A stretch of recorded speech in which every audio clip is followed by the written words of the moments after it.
سنتوں سے ثابت ہے، احیاء میں غزالی نے نقل کیا ہے۔ وضو سے بچا ہوا پانی کھڑے ہو کر کے پی لے بسم اللہ پڑھ کر۔ 70 بیماریوں سے شفا ہے، ادنا بیماری سانس کی۔ ابن عابدین نے فتاوی شام میں لکھا ہے، ہم نے آزمایا ہے، اللہ نے تمام بیماروں کو شفا دی۔ 3 پانی ہے جو کھڑے ہو کے پی سکتے ہیں۔ وضو سے بچا ہوا اگر بچتا نہیں تو لوٹے میں تھوڑا سا بڑھا دے، اور اگر نہیں بچا، ٹوٹی چل رہی ہے تو ٹوٹی کے آخری پانی ہاتھ میں لے کے دائیں ہاتھ میں کھڑے ہو کے پی لو 3 دفعہ 3 گھونٹ، شفا کی درخواست استغاثہ کر لو، فائدہ ہوگا۔ خاص کر سانس کا مرض جاتا رہے۔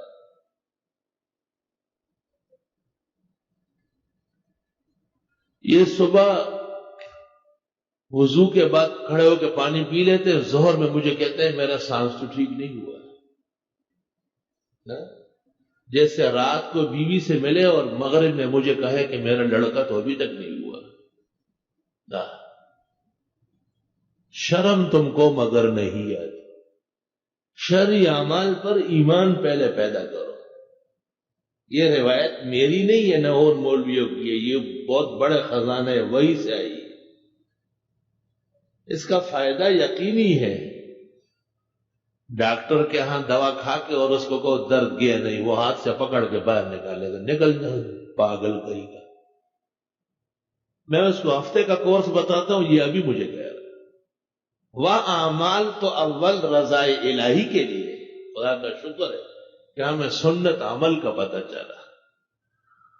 یہ تو بات کہ ہے کہ کتنے فوائد نصیب ہو۔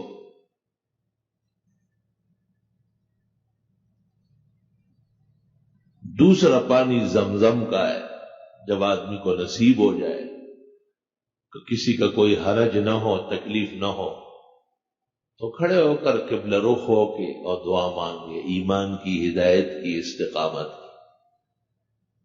ماء زمزم لما شرب لہ، جس مقصد کے لیے زمزم پیو گے اللہ رب العالمین وہ عطا کرے۔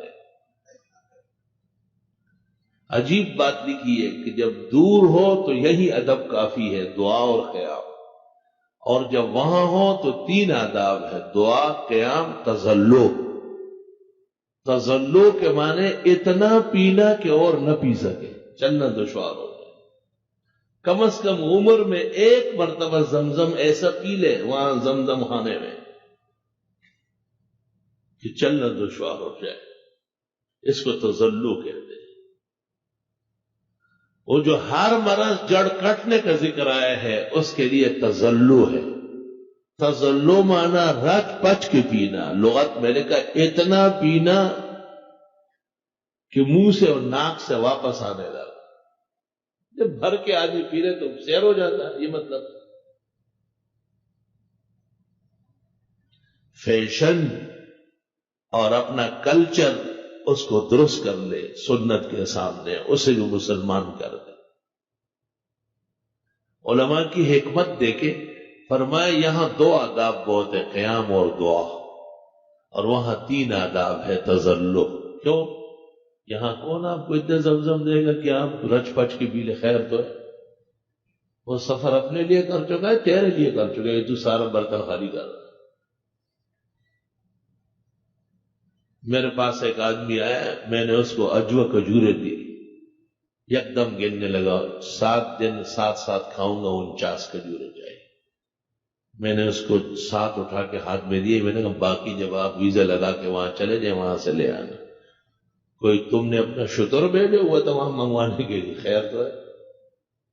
میں نے کہا یہاں کے لیے نہیں، یہ وہاں کے لیے، جب آپ خود بوری کندھے پہ رکھ کے آئے نا مزہ آئے گا۔